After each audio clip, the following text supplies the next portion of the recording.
Good morning to all of you. कल हमने हमारी पाठ्य पुस्तक क्षितिज भाग 1 से चैप्टर फर्स्ट दो बैलों की कथा पढ़ना शुरू किया था। कल हमने पाठ में समझा झूरी कांची नाम के व्यक्ति के पास दो बैल होते हैं। वह उनका नाम हीरा मोती रखता है। हीरा मोती पछाई जाति के होते हैं जो काम में चौकस और दिखने में बहुत सुंदर होते हैं। झूरी कांची दोनों बैलों को बड़े प्यार से रखता है। एक दिन झूरी कांची दोनों बैलों को अपने ससुराल भेज देता है। हीरा मोती को ऐसे जाना अच्छा नहीं लगता। हीरा मोती को झूरी कांची के घर से इस तरह ले जाना उन्हें अच्छा नहीं लगता और वह दूसरे ही दिन वहाँ से लौट आते हैं। हीरा मोती का यूं लौट आना झूरी की पत्नी को पसंद नहीं आता। वहीं झूरी बहुत खुश होता है। हीरा मोती के लौटने पर गांव के बच्चे भी बहुत खुश होते हैं। चलिए लेसन आके रीड करते हैं। Page number 9 first para. दूसरे दिन झूरी का साला फिर आया और बैलों को ले गया। अब की उसने दोनों को गाड़ी में जोता। 2-4 बार मोती ने गाड़ी को सड़क की खाई में गिराना चाहा, पर हीरा ने संभाल लिया। वह ज़्यादा सहनशील था। संध्या समय घर पहुंचकर उसने दोनों को मोटी रस्सियों से बांधा और कल की शरारत का मज़ा चखाया। फिर वही सूखा भूसा डाल दिया। अपने दोनों बैलों को खली चूनी सब कुछ दी। दोनों बैलों का ऐसा अपमान कभी न हुआ था। झूरी उन्हें फूल की छड़ी से भी न छूता था। उसकी टिटकार पर दोनों उड़ने लगते थे। यहाँ मार पड़ी, आहत सम्मान का व्यथा तो थी ही, उस पर मिला सूखा भूसा। नांद की तरफ आंख तक न उठाई। दूसरे दिन गया ने बैलों को हल में जोता, पर उन दोनों ने जैसे पांव न उठाने की कसम खा ली थी। वह मारते मारते थक गया, पर दोनों ने पांव न उठाया। एक बार जब उस निर्दयी ने हीरा को नाक पर खूब डंडे जमाए तो मोती का गुस्सा काबू के बाहर हो गया। हल लेकर भागा।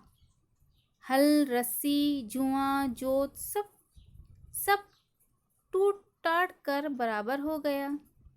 गले में बड़ी बड़ी रस्सियां न होती तो दोनों पकड़ाई में न आते। हीरा ने मुख भाषा में कहा, भागना व्यर्थ है। मोती ने उत्तर दिया, तुम्हारी तो इसने जान ही ले ली थी। अब की बड़ी मार पड़ेगी। पढ़ने दो। बैल का जन्म लिया है तो मार से कहाँ तक बचेंगे।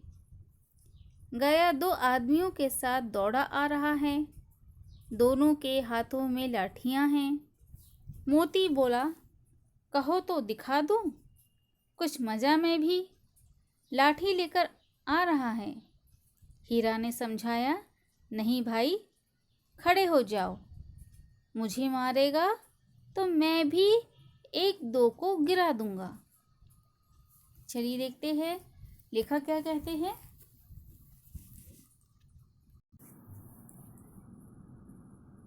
दूसरे दिन झूरी का साला बैलों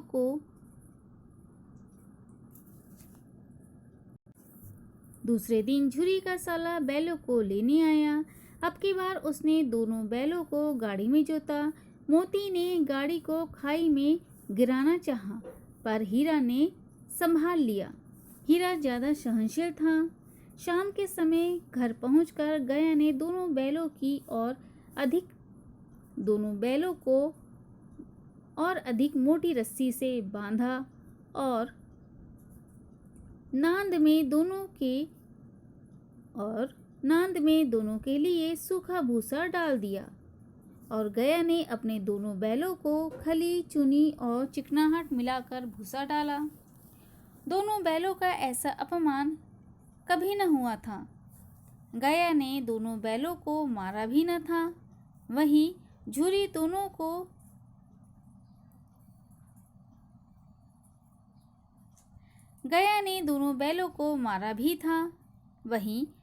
दोनों बैलों को प्रेम से रखता था, इसलिए झूरी की आवाज़ से दोनों प्रसन्न होते और गया ने दोनों को मारा। उस पर सूखा भूसा भी डाला। दोनों ने नांद की ओर देखा भी नहीं। दूसरे दिन गया ने दोनों को हल में जोता।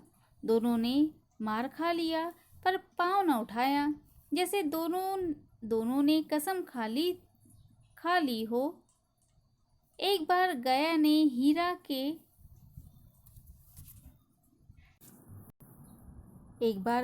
हीरा के नाक पर डंडे मारे तो मोती को बहुत गुस्सा आया। उस गुस्से में उसने हल, रस्सी, जुआ, जोत सब तोड़ ताड़ कर बराबर कर दिए। गले में रस्सी न होती तो वह पकड़ाई में न आते। दोनों ने आपस में मुख भाषा में सलाह मशवरा किया।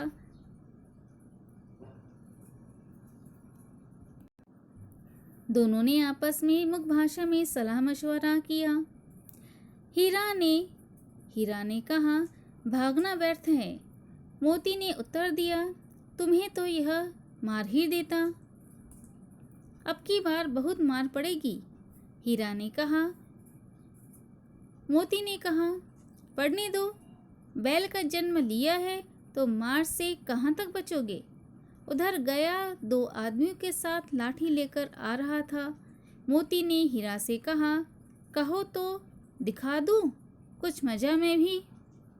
लाठी लेकर आ रहा है। हीरा ने समझाया, नहीं भाई, खड़े हो जाओ। मोती ने कहा, अगर मुझे मारेगा तो मैं भी 1-2 को गिरा दूंगा। हीरा ने कहा, यह हमारी जाति का धर्म नहीं है।